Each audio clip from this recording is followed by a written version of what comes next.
everybody, welcome back to my channel. Today I want to talk about karma again. Yay. When we get to it, you'll see that the horoscope is a snapshot of you, taken of the heavens at your exact moment of birth.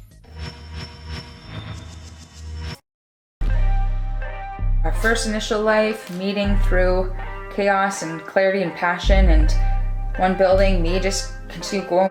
Star, hopes, new beginnings, hard work, success, solo success, and taking stock, fortune, the moon, the tower, karmic changes, judgment, and Queen of Swords, following the purpose through clear insight, magician, using all the inner resources and creating an end of the cycle. This is how I get down. If you've ever seen repeating numbers or talked about the twin flame journey or had a connection with a relationship where it exceeded all rational, it was energetically connected, and you just knew that it was different than what you've ever experienced before, even years later. I talk to people when I do readings for them and work together as a spiritual advisor. And a lot of the times I've talked to people where it's 3-4 years later and they haven't even spoken to their person, but they're calling a line to find a line to understand what that person is thinking and feeling. Do they think how I think? Am I crazy? Is this connection something? What is this about? I can relate to this. And I know that a part of myself, when I met someone, I began looking into astrology, numerology, tarot, just looking for answers, because within my experience, within my relationships, within my life, nobody was talking about this. And I equated it to a spiritual experience, and it aligned with my dark night of the soul. And this person was really instrumental in my growth. And yet, even though we're not together, I still feel energetically connected. I've cut my cords, I've done all the things, and I still don't have a rational sense on it. I can't close the story because it feels unfinished. And so I feel like there's something unresolved within me regarding this. And I just like to look for as many answers as I can find. So today, I want to help you learn a tarot spread that I'm working on to see past lives, connections, as well as looking into the astrological associations of each tarot card to find the overarching themes. So as we go through this spread together, I know that it's going to be a little comprehensive, and if you don't read tarot, then you can definitely book a session with me and I can do this with you, for you. Link will be in the description box below. And if you would like to see maybe a pick a card spread like this, using this spread instead, maybe like, comment, subscribe, all that stuff, and I can do that and post that. Awesome. So let's get into it. Okay, so these are our first cards. Cards 1 through 4 show the past life in which we first became connected with one another. So we've got the Empress, the 5 of Swords, the 7 of Wands, and the Ace of Swords. And so what do we know about this? Well, we know that the Empress is Venus, and it's an Earth associated card. And it's about our heart chakra. It's about also our sacral chakra, fertility, abundance, creativity. We know that the 5 of Swords is about defeat, something to do with air and thoughts. So when I see this, I think there's conflict. I think that there is someone who has the potential to be abundant. However, they're getting caught up in arguments or disputes or something like that. Maybe there's conflict at work or tensions. Then I see the 5 of Swords, and this is about defeat. So the 7 of Wands is about standing your ground. It is fire element, and it's about like inspiration. So maybe being inspired to stand the ground, or being inspired to find passion again throughout this kind of defeat, because there is the Empress here. So kind of rekindling that love. And then we have the Ace of Swords, which is card 4, and this represents clarity. It is, again, air. So maybe this relationship or this past life had involved a dispute, some type of conflict or turmoil where maybe there was a discussion or there was an inspiration. One person provided clarity to the other on the situation, or maybe stood up for the other and said, hey, like, no, that's not what happened, or something here about standing the ground. And because of this person's power to stand the ground and feel confident in themselves, they were able to offer clarity. Whereas this person is, a lot of people could be jealous of the Empress. This is Venus, this is Earth, this is grounding, this is abundant, this is fertile. People get a little upset when they see that energy. And I mean, look at the background, it's so bright and beautiful. Whereas the others are kind of dark and blue, and you know what I mean? It just stands out to me. So this could be, there was a conflict with other people, and this Empress was feeling maybe hurt or undervaluing themselves or kind of conflicted and something of that sort. And then someone had come in here with their fiery energy and offered clarity to the situation. So this is kind of like one person offering a I want to say flotation device to the other. You know, like someone's drowning, you throw them a life raft, I don't know, whatever, you know what I mean. Okay, so now we're going to do cards 5 and 6. So whatever happened in this scenario, this was the beginning trajectory that brought us together, or kind of brought this need for what this person could offer. And so 5 and 6 represent the first incarnation with the other person, where we had both agreed at the end of a life to come back in together and work together again, right? Based off whatever happened in this situation, we now have this. So cards 5 is me, and cards 6 show them. So when I see this, I see the 5 of Wands. Again, I'm really getting the feeling that in the past life I was having conflict or turmoil. I mean, look, the 5 of Swords and the 5 of Wands, that is about changes. That is about humanity, right? Because humans have 2 legs, 2 arms, which equal 4, and a head. So 5 is the numerological number for humanity. So conflicts with humanity, some type of changes, turmoil, something like that. But instead of this time it being about intellect and air issues of the mind, this time it's about passion, creativity, and fire. So my very life force. And the 8 of Pentacles here represent their life, what they brought. And so 5 of Wands is Saturn in Leo, and it's conflict. And so the 8 of Pentacles is Virgo and Sun. So it's about patience, skill development, kind of putting in the work, taking stock, assessing. It's a very different energy than the 5. The 5 is conflict. It is just chaos. The other one is very studiously working on becoming something with executive function and long-term forward movement. And it's interesting because both of these, we have Saturn Leo in the first decan, Virgo Sun in the first decan. So that means that is a very Leo card and that is a very Virgo card.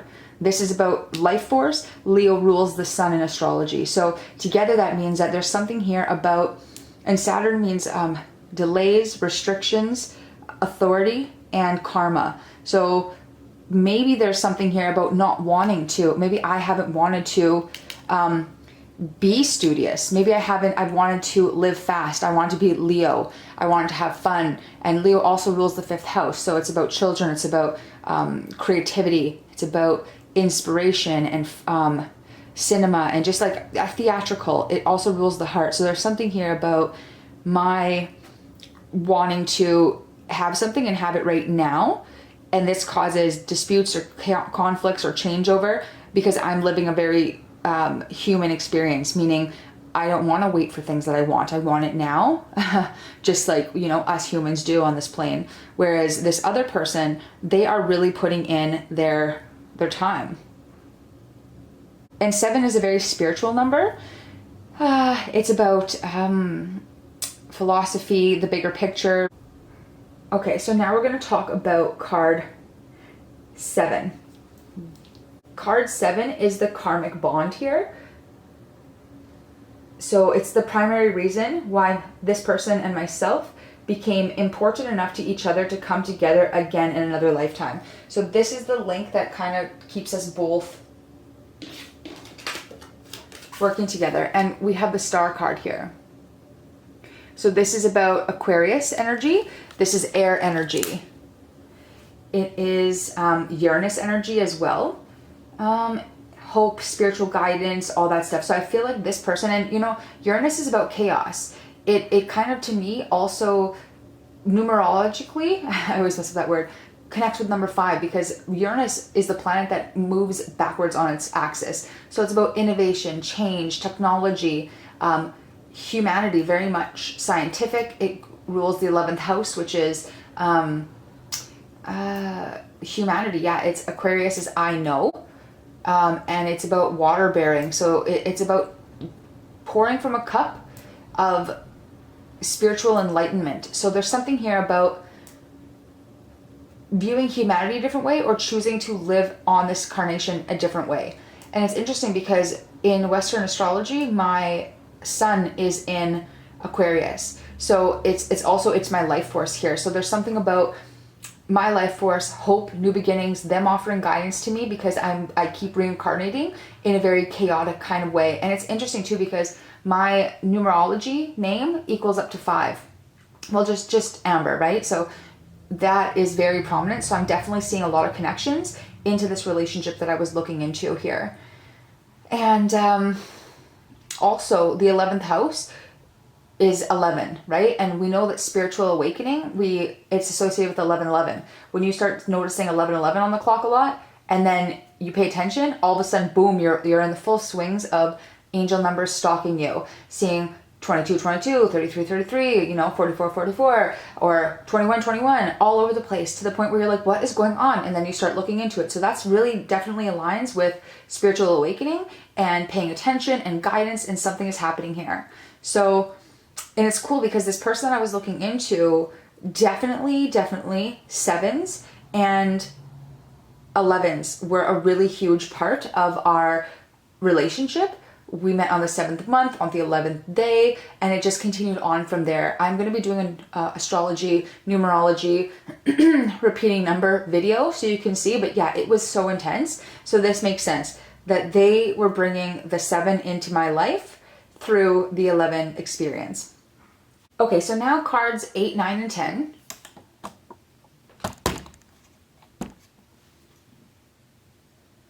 These represent either another lifetime where we lived without the other person. So this is between maybe these lives together. Maybe we had this life where the stars here, right? This is why, but this life here, 8, 9, 10, is about that time between. So cards 8 and 9 is me, and cards 10 and 11 is them. So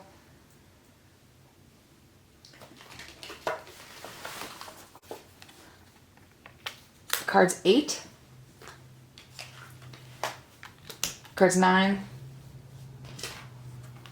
cards 10, cards 11. Oh shoot, you know what? I totally messed up. My bad. Meh. It goes like this. This one was first. That's why I said 8 of Pentacles first. So this one was actually in over here. 8 of Pentacles, which is the first decan of Virgo Sun, about patience and skill development. My bad. Okay. And then over here, 8, 9, 10, 11. There we have the 7 now, okay? So, and the 7 is about making investments. It is the third decan of Taurus with Saturn. And so Taurus, the third decan of Taurus with Saturn, that means that is a Taurus Capricorn. So that's about work, hard work, reputation.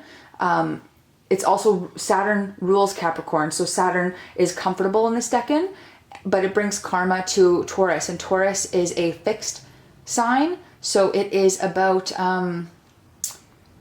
our indulgences. So this tells me that this 7 of Pentacles here with them is they are restricting their indulgences because they want to make investments. They're looking back on the stock of their life, and they're able again to withhold you know, rash decisions or materialism or something like that, right? They're able to hold off on that.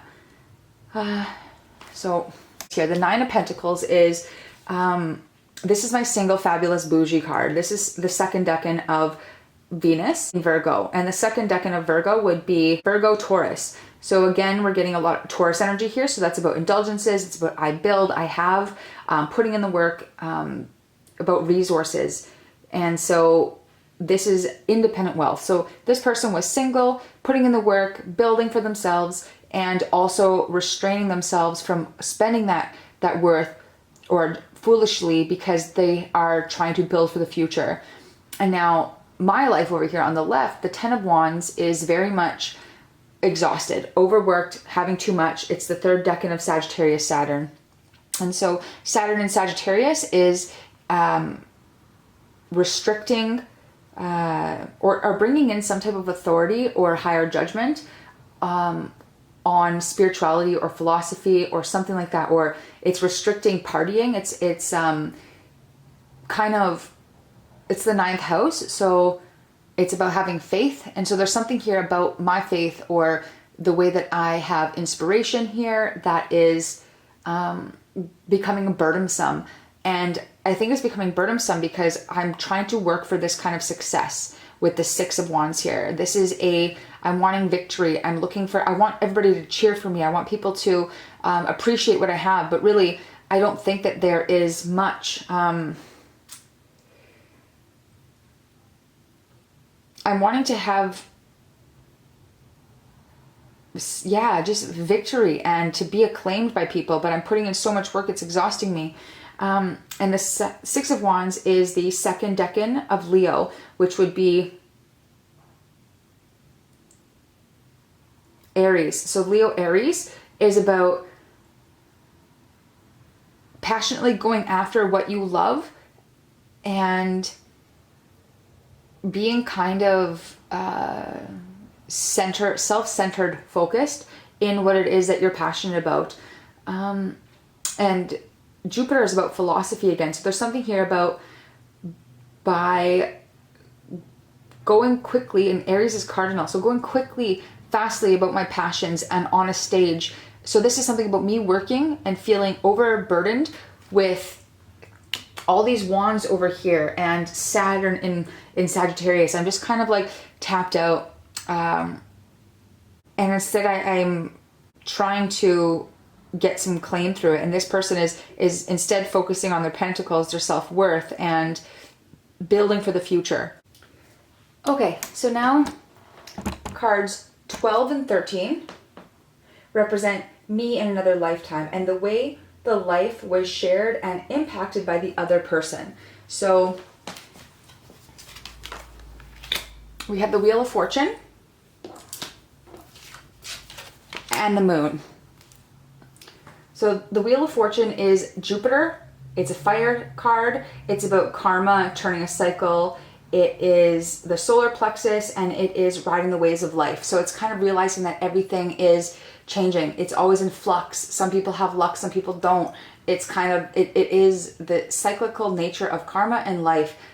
If something's got to give, someone else gains. You know what I mean? What goes up must come down type thing. And the Moon is Pisces. It is about it's astrologically associated with Pisces, and it is about illusion and mystery and dreams and Neptune, water elements, intuition. So there's something here about realizing or trusting in the universe through intuition, through dreams, getting more spiritual again. Is kind of maybe the Wheel of Fortune brought our life together because someone was as confused or not trusting in their intuition, or maybe there's an emotional element here. Maybe there's isolation, and I can see the crab here, so I'm getting Cancer. So there's like a connection here too, that's a lobster, but still connection to the mother, about trust, about maybe having a hard outer shell but a soft inner shell and really needing to tap into intuition. And then cards, there's isolation, and I can see the crab here, so I'm getting Cancer. So there's like a connection here too, that's a lobster, but still connection to the mother, about trust, about maybe having a hard outer shell but a soft inner shell, and really needing to tap into intuition. And then cards 14 represents the other person's lifetime and the way it was shared and impacted by you. So this person came into my life like a wheel of fortune. Maybe it was really beneficial, brought really good things into my life and helped me with my spirituality, which would be like a twin flame journey, right? Life changes, you're not even aware that things are always changing, moving. Maybe that was conflicting to me in some way. It's also 10, the 10th card, and 10 means a karmic blank slate. So, and then we have the Tower, which is great. It's awesome. I want to be the Tower in someone's life. That's really fun. But joking. Anyway, the Tower is about Mars. It's fire. It is warrior. It is about sudden change and needing to surrender. It's inspiration. It's a thought. It is the changing of a home. It's moving. It's a revelation that comes in and freaking blows people out of the Tower. So there's something here that I brought into their life, like a flash of insight, something that changed the course of their life, how things were going to move. And it's dark. It's kind of like shit. You can't unchange the sudden change of the Tower. When it comes in, it is what it is, and you have to rebuild after that.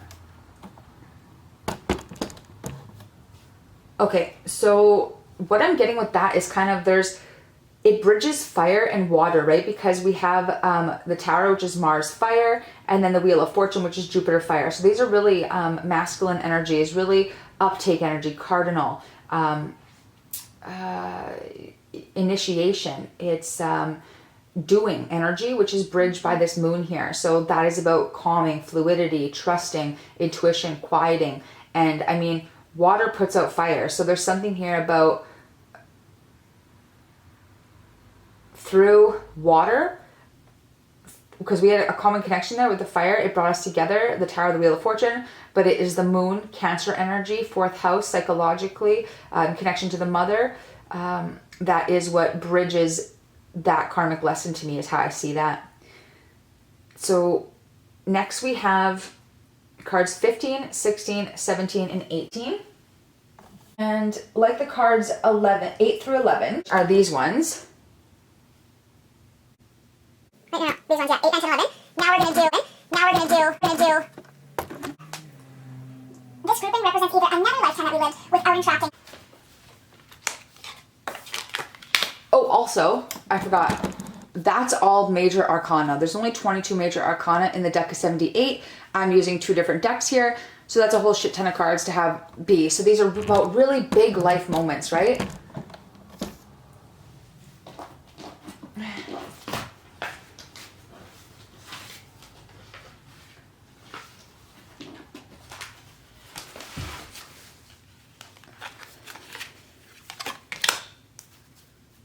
So remember, this life is, we're not together here. But what I'm seeing is I have judgment. So this is about inner calling. It's about Pluto. It's a fire card. It's about choices and discernment.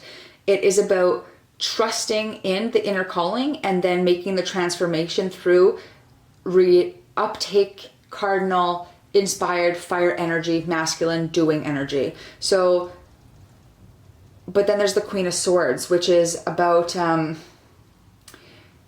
it's Virgo, Libra cusp. So that's about, Virgo is about goals. It's the 6th house. It's about work. And then maybe it's about working together or wanting to work with others or being kind of paused here.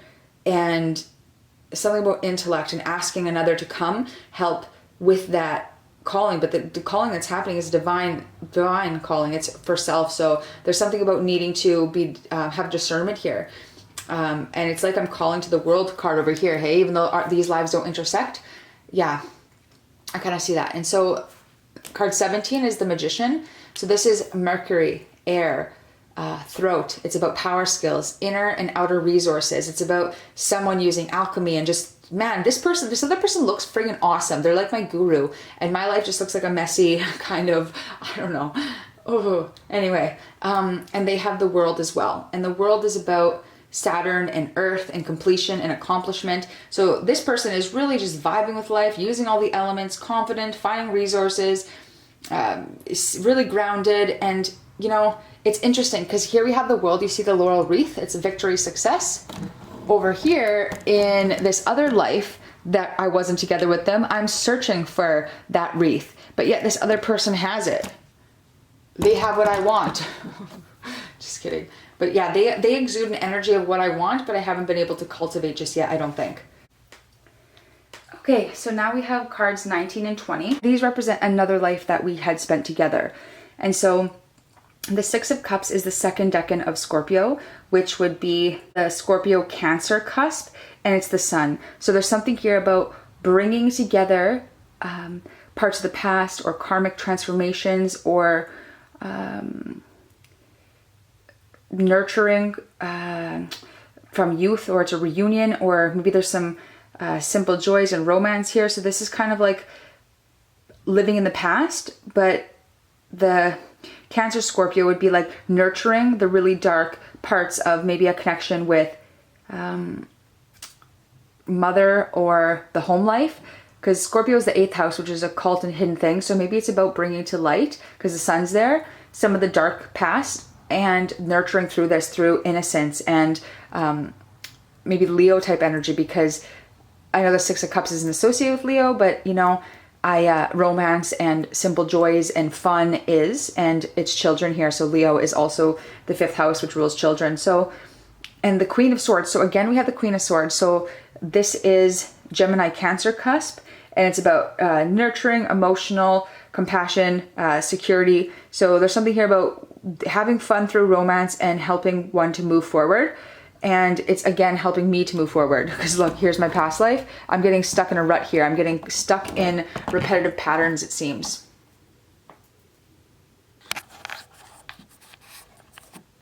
Now we have card 21, which is what binds us together again through the karmic bond, or the nature of the relationship that keeps showing up from one lifetime to another. And we get the Page of Cups. The Page of Cups is actually the personification of the water element. So the water signs are Cancer, Scorpio, Pisces. So this is about the 4th house, the 8th house, the 12th house. It is about spirituality, spirituality, emotions, creativity, spirituality, inner child, sensitivity, and it's about synchronicities, it's about offers, it's about maybe proposals or love. So it seems sincere here that there's a binding. I see a theme of water, so bridging emotions, sensitivity, spirituality, just love and kinship, but it's a young. So this tells me that this is like the pages do the work of the knight, right? And the knights lead to the king. So this is like young. We're meeting in the 20s, 20 somethings, and having kind of like lighthearted fun relationships, and feels like genuine love is what's bridging this here. So cards 22, 23, 24, 25, these cards represent either another lifetime we've lived without the other person, or the interim between the lives together. Cards 22 and 23 represent me, and cards 24 and 25 represent the other person. So again, now we're seeing, okay, we've had the karmic bond. What have we done with each other? So this is like, where is our karmic energies lying? Am I learning my lesson, or are we kind of repeating patterns here? 22, 23, 24, 25. Oop. All right, so here we have the Six of Wands and the Six of Swords and the 10 of Wands in the left column, myself. And so the Six of Swords is Scorpio. It's the second decan, so that would be Scorpio Cancer again. It is the sun there, and it's about missions, transitions, water, moving to calmer waters. Something here, a decision has been made, which then again leads me to this 10 of Wands, which is the third decan, Sagittarius, Saturn. So again, there's a need here for, we see this kind of Saturn energy. So karma, authority, making a decision, hard work, kind of the completion of a cycle, karmic 0, blank slate. And for the right column, we see the Knight of Wands, which is Scorpio, Sagittarius cusp, and it's about passion. And you see that this person, even though this is a life where we're not together, this person is passionately moving toward the past. And so making decisions that are geared toward things of before. And it's interesting because the Knight of Swords, the Knight of Wands is actually representative of the Knight of Swords if it was in reverse. So these two are very connected, and it's about movement, motion, haste, quick decisions without the care of consequences. But also there is this theme of good intentions. They have a good intention here, this person, but they're making quick decisions, moving too quickly. Like the Knight of Swords is the fastest moving card in the deck. So this person is just kind of living impulsively now. There's something here that's kind of changed with them. They're not so much more, you know, ever since that Tower moment came into their life, they've gone on a kind of almost a little bit of a different trajectory, right? Because back here we had we had them as Wheel of Fortune, water, bridging, and then boom, I come in with the Pisces, Neptune, Tower. And then they kind of, instead of putting in all the work, they've realized their cycle. Sorry, right here. They've realized their cycle. They've used their inner resources. They've kind of completed the circle. And now they are trying to, they're nurturing, they're loving, they're more water-based elements. And now here they are rushing to the past here. So there's definitely this from slow progress to more uptake energy happening here. Now we're going to look at cards 26 and 27, which these cards represent myself and the other person in our current lifetimes, where we are right now.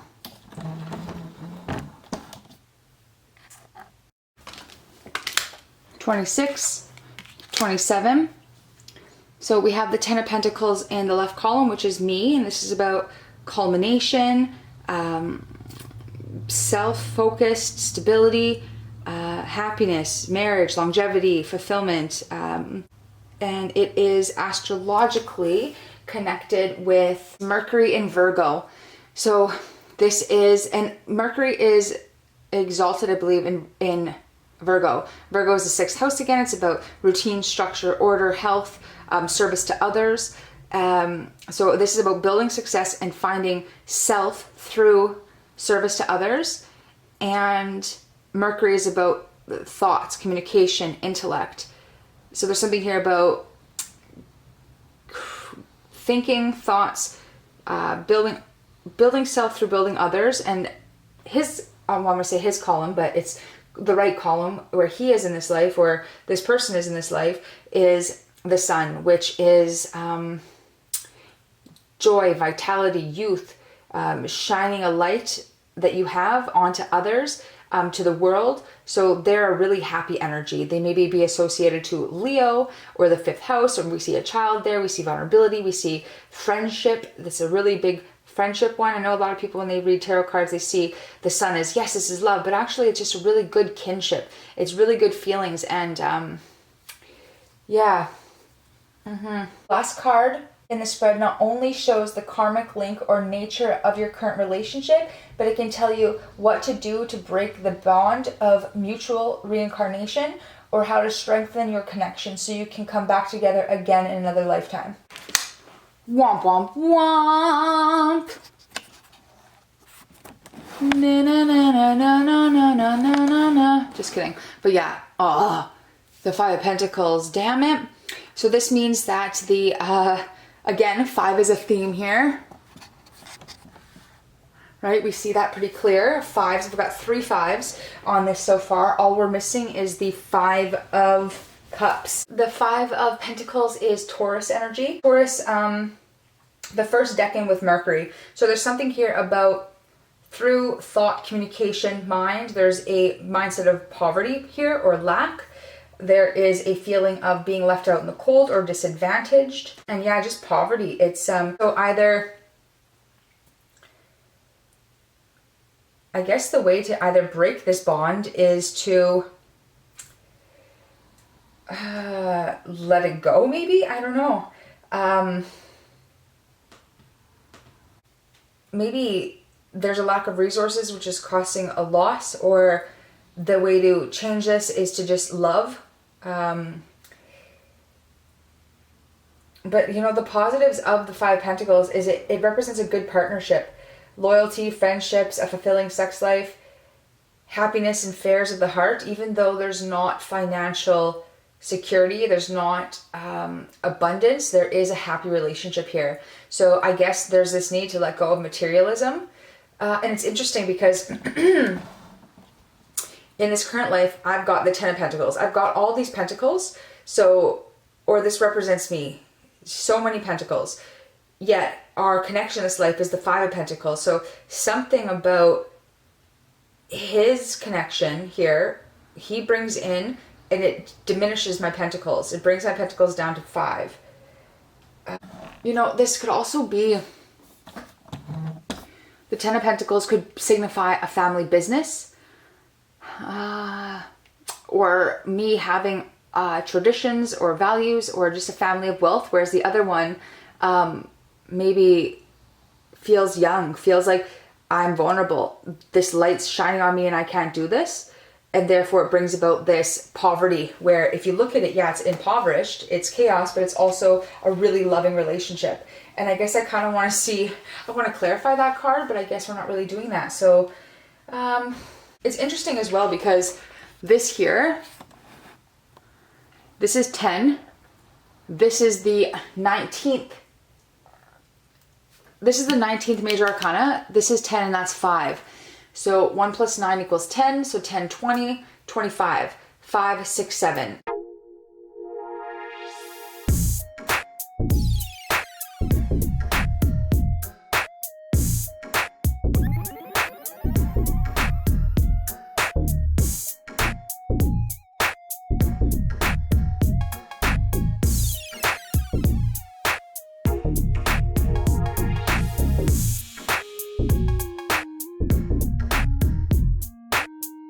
So here we are at spirituality again, the 7th number.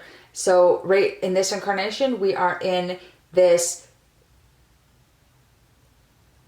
moving away from abundance or feeling abundant and finding love through a common connection of spirituality and purpose and happiness and joy and just trusting in life. So again, we have that theme of kind of spirituality, 7-11.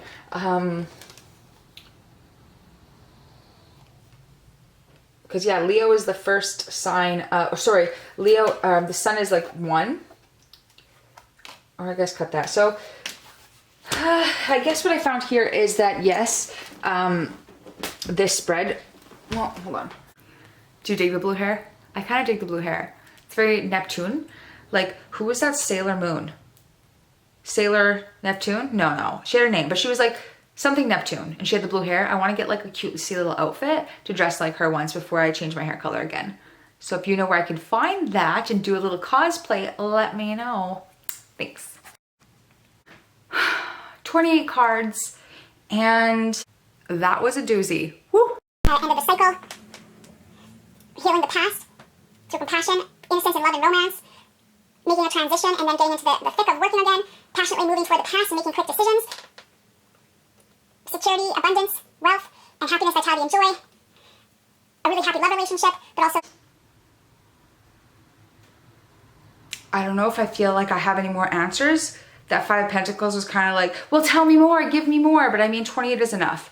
And it brings us back to the 10. I was born on the 28th. And oddly enough, this person that I was thinking of, their name in Ardiomancy, which is kind of like numerology, but it's calculated differently. And it's, yeah, I don't know, maybe I'll do a video on it if you're interested.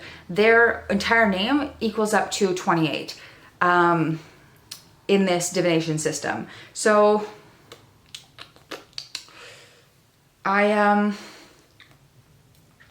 there's definitely connections. I do realize that this person has been through lives with me, and that is the sense. I guess it's a lot of conflict, chaos, vibing with life, being materialistic, me having my feet firmly planted in the 3D versus them being more spiritually based and inclined. And I mean, since meeting them, my life has completely done a 360 on how I connect with the universe and what I believe life is about. And I mean, like, before I met them, I was solely Christian and I didn't even read tarot cards. I didn't even do any of this stuff. I definitely didn't believe in reincarnation. And I was actually dealing with a lot of suicidality, feeling like I just wanted this life to be over. And I remember when he told me, and I was crying to him one time about it, like being like, I'm just so over this life. I'm so exhausted. I was like, I wanted to kill myself. He's like, well, you would just wind it back again in a harder life. And I was just so actually upset that he would say that, because that was my one kind of way out in life. It was kind of like my breaking glass in case of emergency. When I felt really bad, I could numb myself out with the thought of that, and it would give me a little bit more resources to push through. And I know that's kind of dark trigger warning, my bad. But yeah, I was mad at him, and I don't know, our connection really just transformed it for me. And I guess it kind of,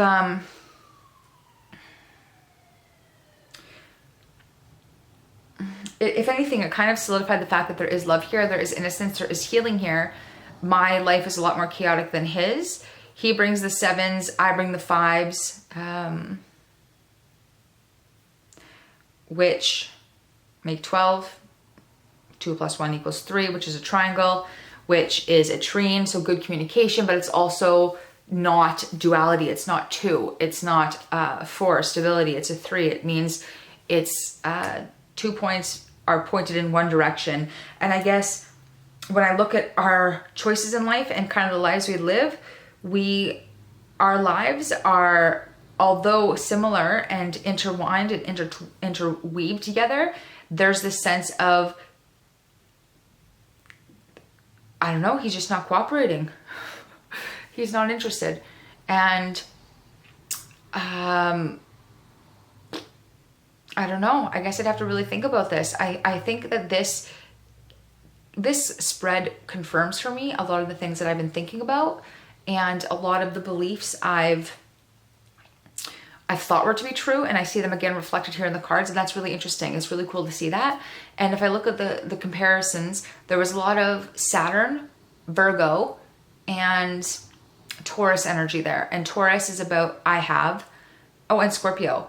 And the polarity of Scorpio is, Taurus. There's a lot of Taurus and Scorpio energy, and those are polarity. It's an axis of the second house of your values and your resources versus others' resources, sex, death, taxes, occult, all that kind of stuff.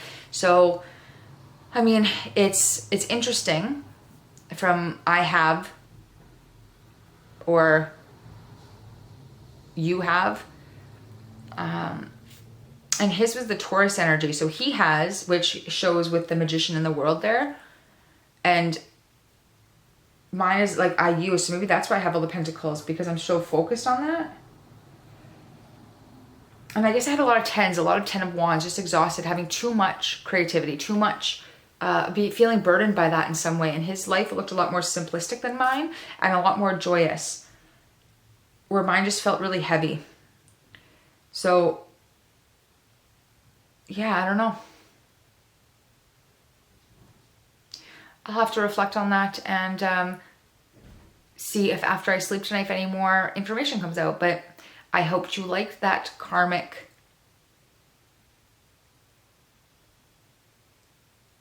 I don't know what we could even call that spread. Karmic intertwining, karmic pattern, carnation. I don't know. Anyway, thank you for watching. I hope you have a fabulous day. And don't forget to like, subscribe, share so we can vibe. Hit that bell icon so you can be notified whenever I post. And sending love and light. Thanks.